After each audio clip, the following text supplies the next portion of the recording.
오늘은 창세기 46장 1절로 7절 말씀 중심으로 해서 브엘세바에서 받은 은혜다, 이런 제목으로 말씀을 나누기를 원합니다.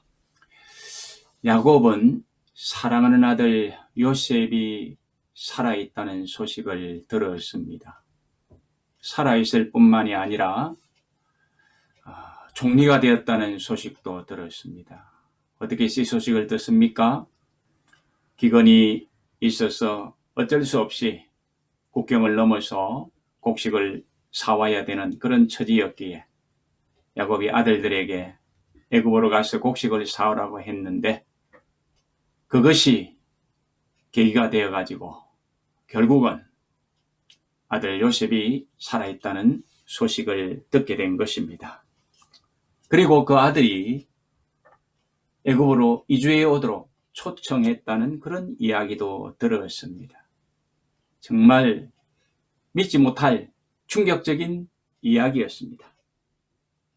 그러나 다른 한편으로는 너무나도 감격스러운 이야기입니다.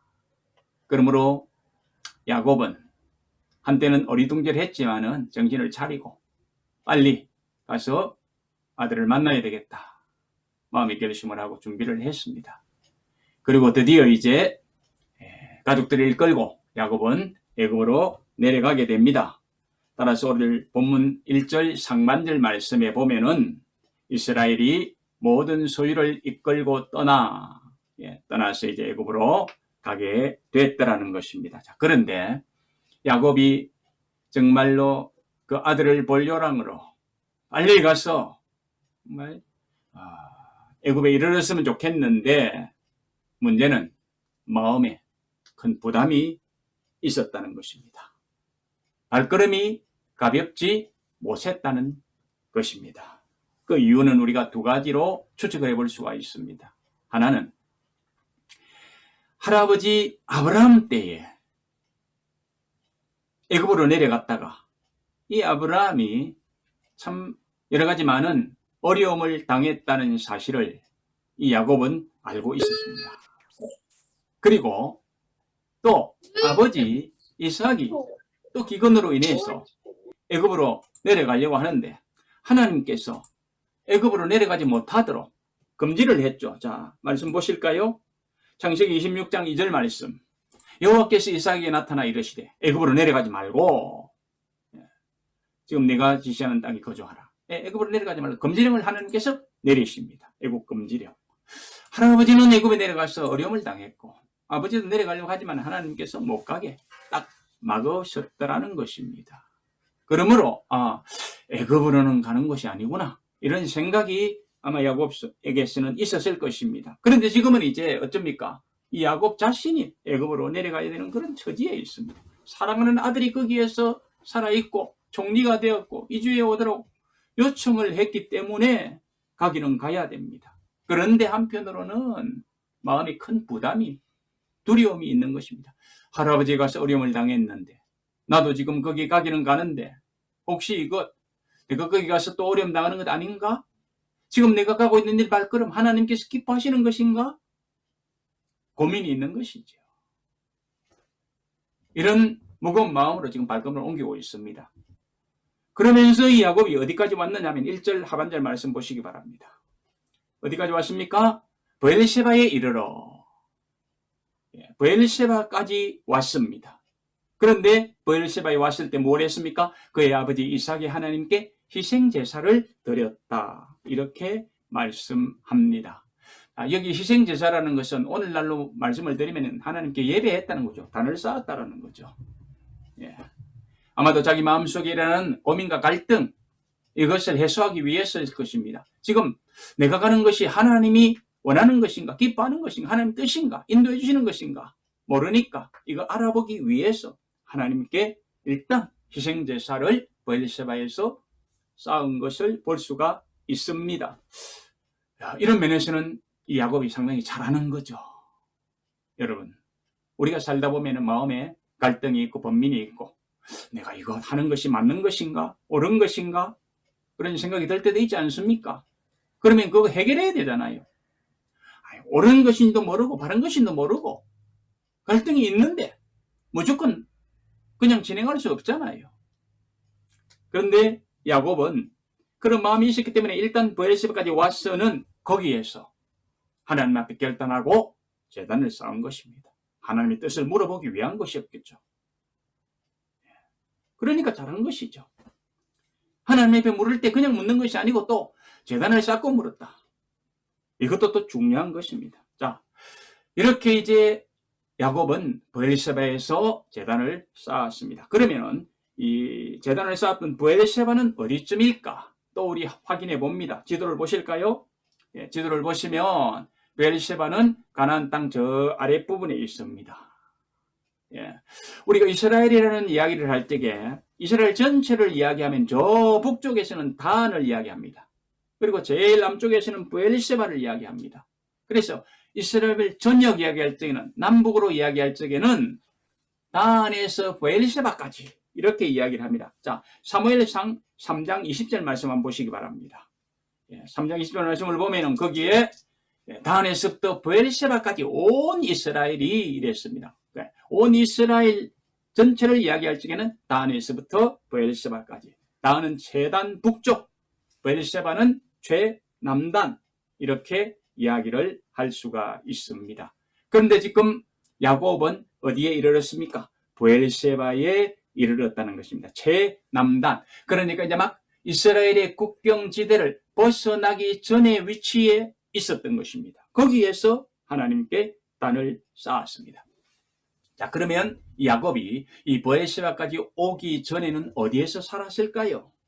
우리 창세기 37장 14절 말씀으로 넘어가 볼까요? 네, 거기를 보면 이스라엘이 그에게 이르되 가서 내 형들과 내 양떼가 다 잘 있는지 알아보고 돌아와 내게 말하라 하고 그를 헤브론 골짜기에서 보내니 이랬습니다. 자, 지금 이 야곱이 살았던 그 지역 어느 지역입니까? 헤브론 골짜기가 헤브론에서 살았습니다.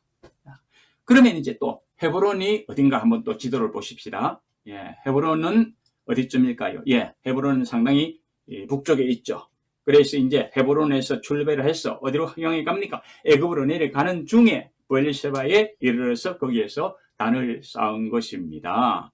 예, 저 헤브론에서 브엘세바까지는 약 한 40km 정도 떨어진 곳이라 이렇게 이야기를 할 수가 있습니다.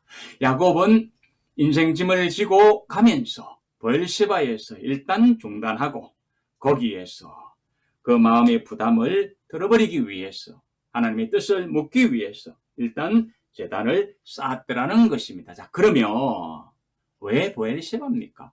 아니 헤브론에서 예배하고 출발하지요. 안 그러면 헤브론에서 브엘세바까지 오는 도중에도 여러 지역들이 있는데 왜 하필이면 최남단까지 와서 거기에서 단을 쌓는 것입니까? 이유가 있습니다. 그 이유가 뭐냐면은 이 브엘세바는 할아버지 아브라함이 하나님을 깊이 경험한 곳입니다. 하나님의 은혜를 깊이 체험한 곳입니다. 그리고 아버지 야곱도 이 브엘세바에서 하나님의 은혜를 깊이 체험했습니다. 야곱은 이 사실을 잘 알고 있습니다. 그래서 지금 하나님의 은혜가 간절히 필요한 야곱 아닙니까? 하나님께 단을 쌓고 싶습니다. 어디 가서 쌓을까? 저부 아브라함이 은혜를 입었던 거고 아버지 이삭이 은혜를 입었던 거고 거기에서 내가 단을 쌓으리라. 그렇게 결단하고 이 브엘세바까지 와서 이제 하나님 앞에 단을 쌓았던 것입니다. 상당히 중요합니다. 우리가요 성지순례라는 것을 하잖아요. 성지순례를 하는 이유도 바로 이런 의미가 있습니다. 그냥 우리가 구경하러 가는 것 아니잖아요. 우리 신앙의 선배들이 하나님의 은혜를 누렸던 그곳, 그죠? 거기에서 결단하고 하나님의 뜻대로 살았던 그곳, 그 현장에 가서 그들이 향취를 맡습니다. 그 현장에 가서 그들과 연관된 말씀을 다시 한번 기억합니다. 그리고 우리도 그 말씀을 붙들고 도전을 받는 거죠. 그래서 우리도 우리 신앙의 선배들이 승리의 삶을 살아갔던 것처럼 그렇게 살려고 발버둥을 칠 수 있는 새 힘을 얻고 돌아올 수 있는 것이죠. 그렇기 때문에 성지순례가 중요한 것입니다. 마찬가지입니다. 야곱에게도 다른 지역이 있었습니다. 그런데 할아버지가 거기에서 특별히 큰 은혜를 입었습니다. 아버지 야곱도 거기에서 특별히 큰 은혜를 입었습니다. 그렇기 때문에 나도 거기 가서 할아버지가 경험했던 하나님의 은혜, 아버지가 경험했던 하나님의 은혜를 거기에서 내가 정말로 누려야 되겠다. 그래서 내 마음에 있는 고민과 갈등, 이 두려움, 이 염려, 이건 내가 털쳐버릴 수 있어야 되겠다. 이렇게 생각하고 하나님의 은혜를 삼하면서 그 베르세바에서 이제 하나님께 제단을 쌓았더라는 것입니다. 자, 그러자 2절 상반절 말씀에서 보는 것처럼 그 밤에 하나님께서 나타나십니다. 이상 중에 이스라엘에게 나타나서 이러시되 말씀을 해 주시는 것입니다. 여기 이상이라는 것은 다른 말로는 환상이라고도 이야기를 할 수가 있습니다. 물론 이 이상과 환상은 원어적인 측면에서 보면은 차이가 납니다. 그럼에도 불구하고 우리 인간들은 이것을 정확하게 구분하기가 참 쉽지를 않습니다. 그래서 우리 성경 지금 우리가 개역 성경을 쓰는데 개정 한글을 볼 적에는 거기에는 이 환상이라는 말도 쓰기도 하고 이상이라는 말도 쓰기도 하고 이랬습니다. 그래서 우리 성경은 그냥 때로는 뭐 이상이라도 번역했고 환상이라도 번역을 했습니다. 다 그런 것은 아니지만요. 그 무슨 말입니까? 보편적으로 혼용해서 쓸 수 있는 용어들라는 것입니다.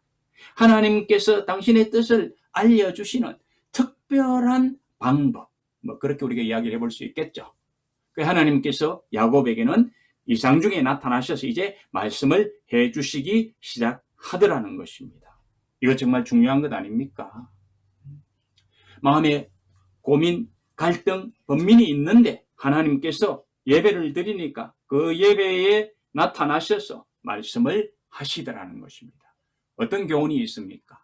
우리도 살아가다 보면은 여러 가지 고민과 갈등과 정말 이게 하나님이 기뻐하시는 뜻인가? 내가 이것을 해야 되는가? 내가 이곳으로 가야 되는가? 갈등과 고민이 일어날 때에 정확하게 하나님께서 예스 하고 사인을 해줄 수 있는 그런 확신을 가지는 것, 그것은 우리가 예배할 때 얻을 수 있는 은혜라는 사실입니다. 하나님은 이런 예배를 받으시기를 원하고 또 이렇게 예배하는 자들을 하나님께서 복 주시기를 원하십니다. 그래서 요한복음 4장 23절 말씀에서 보면은 하나님께서 뭐라고 말씀하십니까?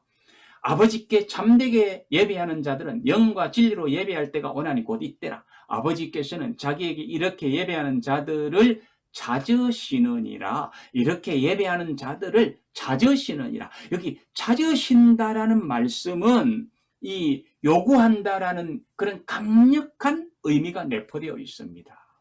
예배를 요구하신다. 왜 요구하실까요? 먼저는 하나님께서 그 예배를 통하여 영광을 받으시기를 원하시는 것이죠. 그리고 그렇게 예배하는 자에게 하나님께서는 은혜와 복을 주시기를 원하시는 거죠. 우리 하나님은요, 은혜 베푸시기를 원하시는 분입니다. 복을 주시기를 원하시는 분이십니다. 그러므로 예배하는 자를 찾으시면서 영광은 하나님이 받으시고 은혜와 복은 그에게 주시기를 기뻐하시는 것입니다. 그러므로 우리가 성경을 보면은 하나님께 예배하면서 복받은 사람들 이야기가 많이 나옵니다. 그 대표적인 예가 아브라함 아닙니까? 아브라함은요, 하나님의 부르심을 받은 이후에 그냥 거기가 가는 곳마다, 그가 머무는 곳마다 하나님께 달을 쌓았습니다. 그래서 그가 복을 받았어요. 그래서 그가 복의 근원이 되었어요. 너는 복이 될지라. 그렇죠? 그렇습니다. 솔로몬을 보십시다. 솔로몬 하나님 앞에 정말로 열정적으로 하나님 앞에 예배 드리면서 제단을 쌓을 때 하나님께서 큰 은혜를 주셨습니다. 1000번제를 드렸다. 이 놀라운 사실이죠. 그랬을 때 하나님께서는 솔로몬에게 나타나셔서 뭐라고 말씀하십니까? 내가 너에게 무엇을 줄고 원하는 거 다 허락하겠다는 것 아닙니까? 이사야 선지자도 예배하기 위해서 성전에 들어갈 때에 부름을 받았습니다. 아삽이라는 시인도 성전에 들어갈 때에 모든 갈등을 다 해소할 수 있었습니다. 우리는 하나님께 예배할 때에 은혜를 입었던 사실을 성경에서 너무나도 많이 발견할 수가 있습니다. 그러므로 저와 여러분들도 하나님의 은혜를 누리고 싶다면 내 마음에 일어나는 갈등, 문제, 의심, 이것을 해소하기를 원한다면 우리는 예배 생활에 충실해야 할 것입니다. 그리고 이 진리의 말씀대로 하나님께서 역사하시는가 그렇지 않는가를 여러분들이 한번 테스트해 보시기 바랍니다. 하나님은 예배하는 자들을 찾으시느니라. 복 주십니다. 자, 지금 야곱이 베르세바에서 하나님을 예배합니다. 그랬을 때 하나님께서는 나타나셔서 야곱을 불러주십니다. 이제 응답해 주시기 위해서 이상 중에 나타나셔서 불러주시는 거예요. 자, 그런데요, 재밌는 것은 하나님이 야곱을 부를 때에 이스라엘이라고 부르지 않고 야곱이라고 부른다는 것입니다. 우리가 쭉 보아왔습니다만은 야곱에서 이제는 성경 보편적으로 이스라엘이라고 부르고 있습니다. 그런데 여기에서는 이스라엘이라고 부르지 않고 야곱아 부릅니다. 성경 말씀 보실까요? 2절 중반절입니다. 보시면은 야곱아 하시는지라 야곱이라고 부릅니다. 왜 야곱이라고 부릅니까? 이유가 있습니다. 이스라엘이라는 이름은 승리의 이름입니다. 그런데 지금 야곱의 처지는 승자의 처지가 아닙니다. 두려움이, 그죠? 염려와 근심과 갈등과 고민과 내가 하는 것이 맞는 것이냐 아니냐, 그죠? 이런 상황입니다. 연약한 상황이죠. 야곱의 처지이죠. 야곱의 입장이죠. 그러니까 하나님께서는 이스라엘이라고 부르시는 것이 아니라 그 처지, 내 모습 이대로 보시고 야곱아 이렇게 부르시는 것입니다. 이러한 부르심은 하나님의 깊은 관심을 알려주시는 것이기도 합니다. 보호와 도움을 주시겠다는 거죠. 너 처지 다 안다라는 거죠. 그러면서 도와주시겠다라는 것이죠. 우리 하나님은요, 도와주시기를 원하실 때에는 이스라엘 안 하시고 야곱아 부릅니다. 자, 또 대표적인 예를 하나 소개해 드릴까요? 이사야서 41장 14절 말씀만 보시기 바랍니다. 거기에 보면은 버러지 같은 너 야곱아, 너 이스라엘 사람들아 두려워 말라. 나 여호와가 말하노니 내가 너를 도울 것이라. 내 구속자는 이스라엘의 거룩한 자이니라. 이럽니다. 무슨 말입니까? 이스라엘 백성들이 너무나도 처절한 상태에서 어려운 상태에 있습니다. 그럴 때 하나님께서 용기를 주시는 거예요. 너희들 지금 벌레 같은 인간들이구나. 그렇게 연약하구나. 그렇게 나약하구나. 그러나 두려워하지 말아라. 내가 도와주겠다. 내가 너를 구속해 주겠다라고 말씀하십니다. 그럴 때도 이스라엘이라고 부르지 않고 야곱이라고 불러주시는 것입니다. 마찬가지로 지금 들뜬 기분으로 아들을 만나기 위해서 가지만은 발걸음이 무겁습니다. 마음에 무거운 짐을 지고 있기 때문입니다. 그런 사람을 야곱아라고 부르면서 도와주시겠다고 보장을 하십니다. 그랬을 때에 그 부르심의 음성을 들은 야곱은 하나님 앞에서 뭐라고 대답합니까? 내가 여기 있나이다. 대답하는 거죠. 하나님의 부르심을 받았으니까 대답을 해야 되는 거죠. 여기 내가 여기 있나이다는 이 말은 무슨 말이 포함되어 있겠습니까? 하나님, 예, 제가 여기 있습니다. 저 좀 도와주십시오. 저 지금 마음에 두려움이 있습니다. 염려가 됩니다. 걱정이 됩니다. 맞습니까? 이렇게 하는 것이 맞습니까? 여러 가지 의미가 내포되어 있을 것입니다. 어쨌든 하나님께서 예배 중에 나타나시고 불러주시니까 얼마나 감격했겠어요. 얼마나 기쁘겠어요. 그래서 야곱아 부르니까 얼른 대답을 하는 거죠. 예배 중에 이런 일이 일어나더라는 것입니다. 예. 자, 그러자 하나님께서는 야곱에게 은혜와 복을 말씀하시기 시작합니다. 자, 그것이 무엇인가 이제 보시도록 합니다. 우선 3절 상반절 말씀 한번 보실까요? 거기를 보시면 하나님께서 뭐라고 말씀하십니까? 하나님이 이르시되 나는 하나님이라.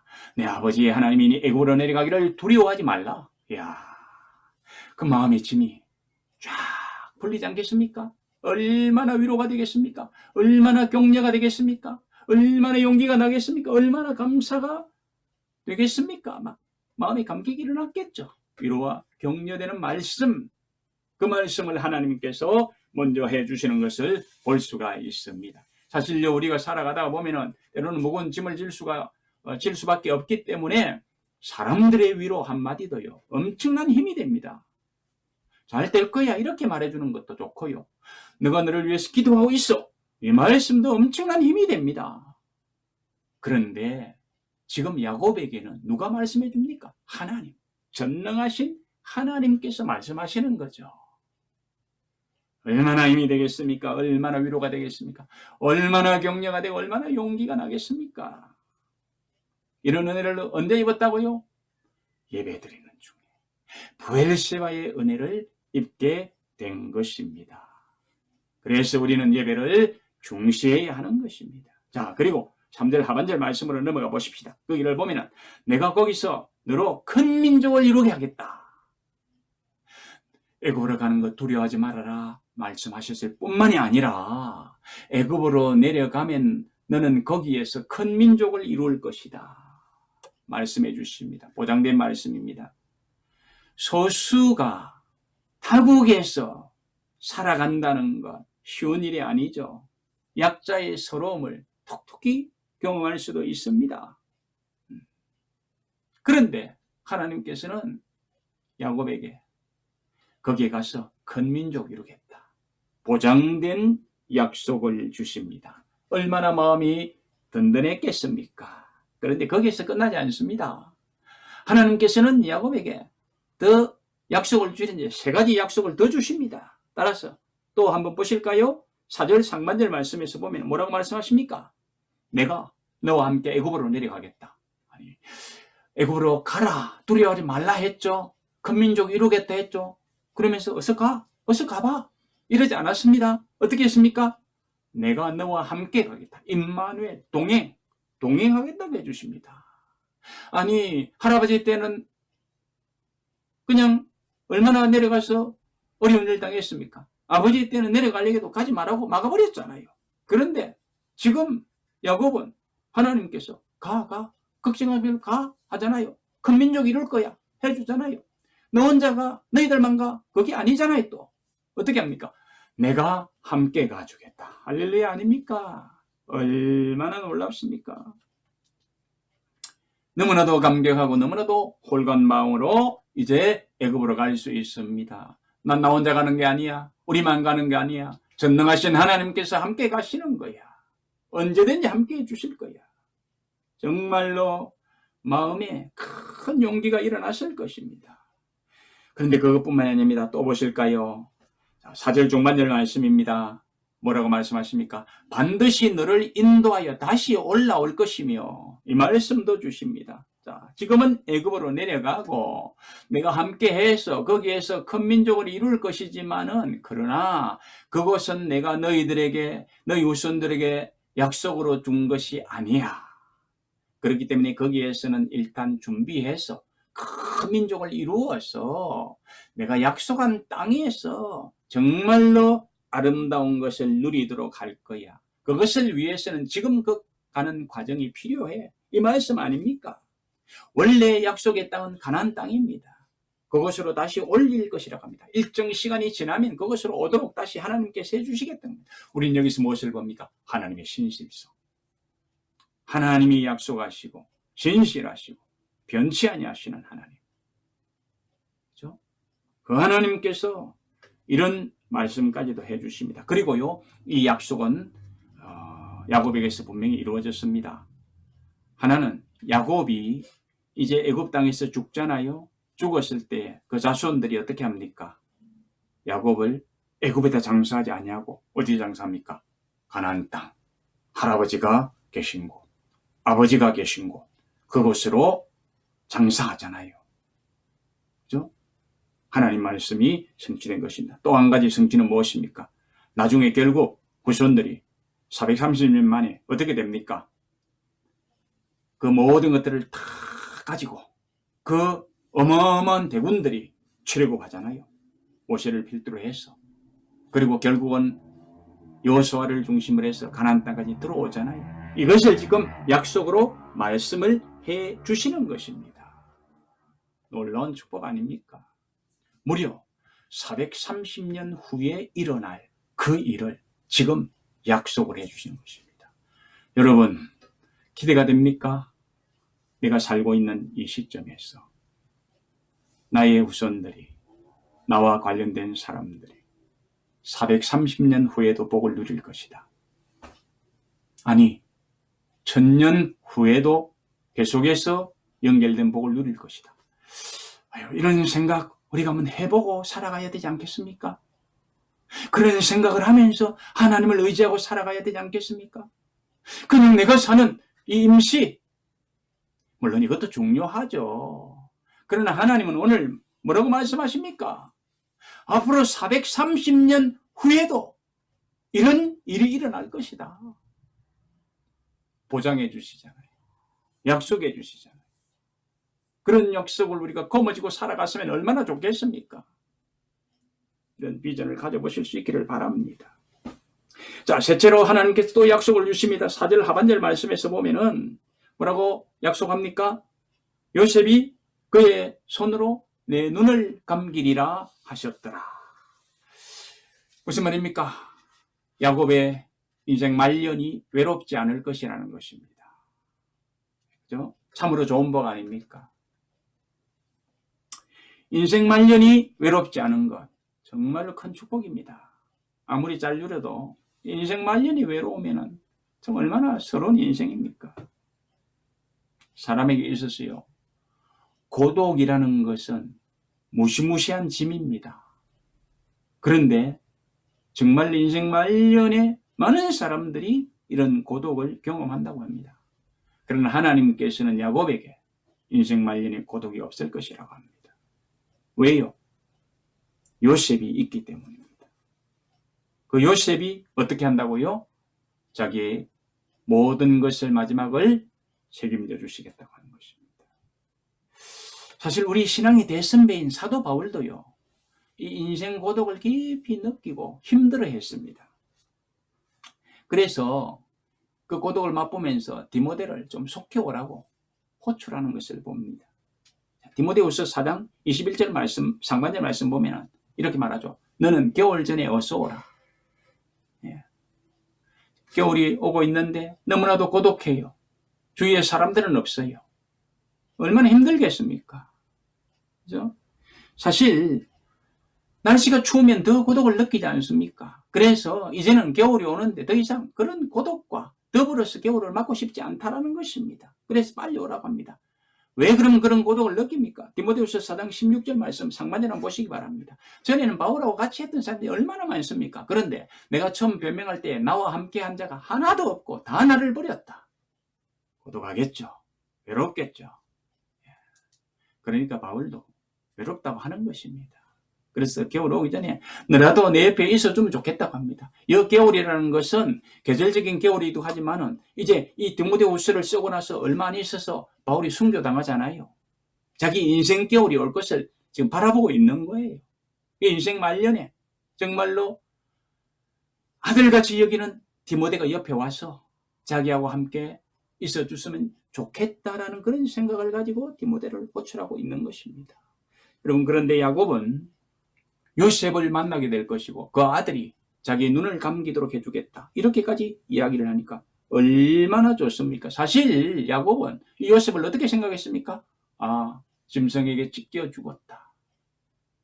그러면서 어떻게 생각했습니까? 이 아버지보다도 먼저 간 자식.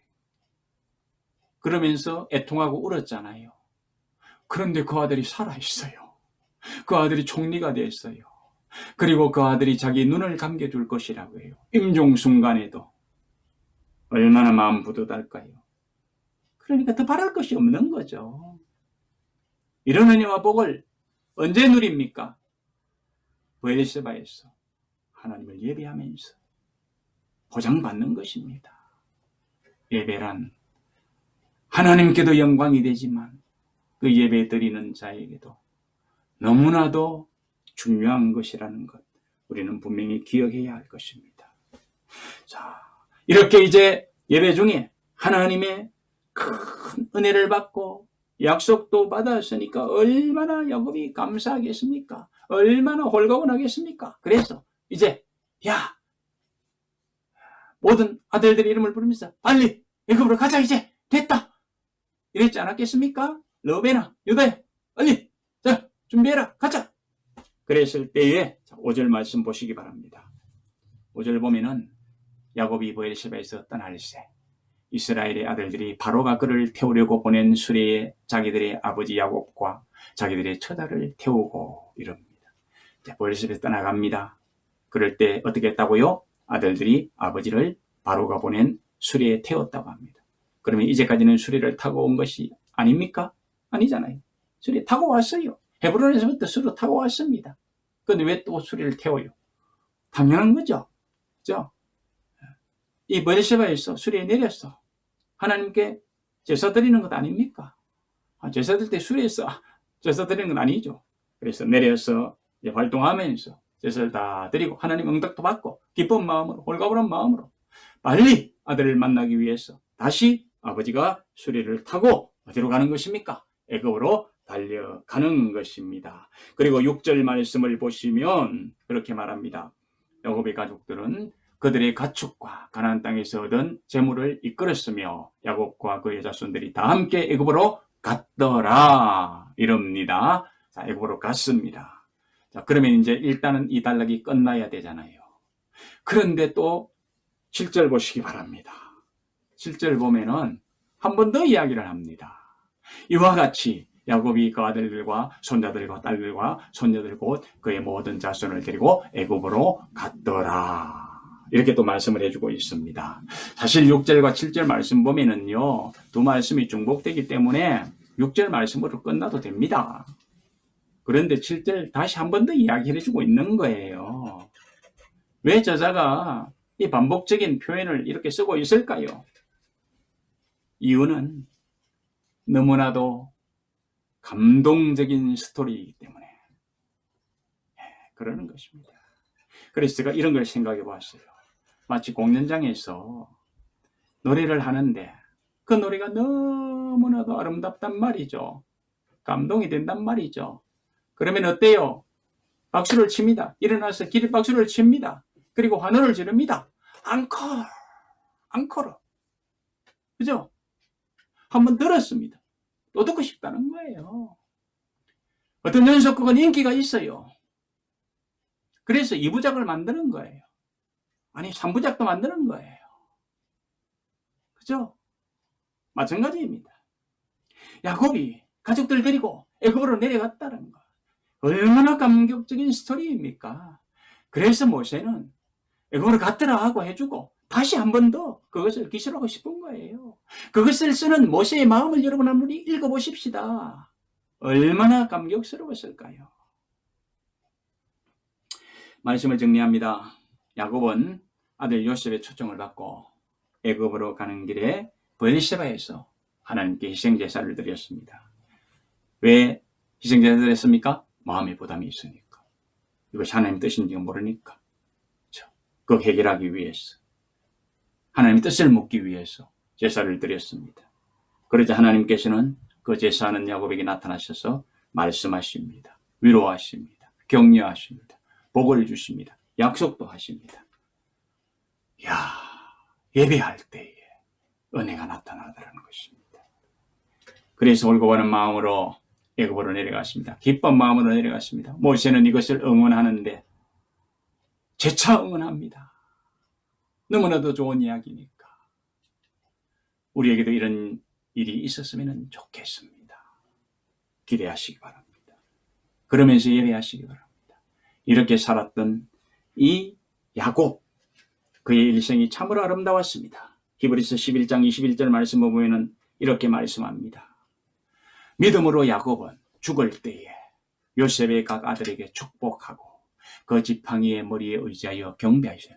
자, 죽을 그 순간에 두 가지 일을 했습니다. 하나는 자녀들을 축복했습니다. 그리고 하나는 하나님께 경배했습니다. 마지막 호흡, 마지막 힘, 그것을 하나님 경배하는 데 쏟았습니다. 그래서 우리 찬송가에도 숨질 때 되도록 늘 찬송하면서 이러지 않습니까? 얼마나 야곱은 아름다운 생을 살았습니까? 이런 야곱의 삶 어떻게 이루어졌을까요? 저는 브엘세바의 은혜로 인하여 야곱은 이렇게 살아낼 수 있었다. 이런 말씀을 드리고 싶습니다. 브엘세바의 은혜. 그렇다면 나에게도 브엘세바의 은혜가 있었으면 좋겠습니다. 나의 삶을 지고 살고 있는 현장, 그것이 브엘세바 아닙니까? 나의 소원이 있는 그것이 브엘세바 아닙니까? 내 현재 인생의 길목에서 만나는 그곳이 브엘세바 아닙니까? 거기에서 우리는 뭘 해야 되는 것입니까? 하나님을 예배해야 되는 것입니다. 하나님을 예배하면서 거기에서 하나님을 만나고 하나님의 말씀을 듣고 그리고 하나님이 주시는 약속을 붙잡아야 됩니다. 반드시 기억하시기 바랍니다. 나의 브엘세바는 지금 내가 여기에 있는 이곳이다. 내가 지금 마음에 소원을 두고 있는 이곳이다. 무거운 짐을 지고 살고 있는 이곳이다. 이곳에서 나는 하나님을 경배하리라. 그러면서 나는 하나님의 음성을 들으리라. 나는 거기에서 내 의심과 갈등을 풀어내리라. 내가 행하고 있는 모든 일이 하나님께서 옳다고 인정해 주시는 확신을 얻으리라. 응답을 얻으리라. 이런 마음을 가지고 살아가시기를 바랍니다. 우리가 살다 보면은 갈등이 있을 수도 있습니다. 혼동도 찾아옵니다. 어떻게 해야 되는지 망설일 수도 있습니다. 갈팡질팡할 수도 있습니다. 갈 길은 먼데 발목이 잡히기도 합니다. 그럴지라도 오늘 야곱이 보여주는 것처럼 그 문제를 안고 하나님께 예배할 때에 하나님께서 나타나 주시고 응답해 주시며 우리는 감격하면서 우리 인생길을 걸어갈 수가 있을 것입니다. 오늘 예배하는 저와 여러분들에게도 이런 은혜, 그래서 그때 야곱이 감격했을 법한 그런 감격, 그런 기쁨, 거기에 버금가는 은혜를 누리면서 살아가실 수 있기를 주님의 이름으로 축복합니다. 기도하십시다.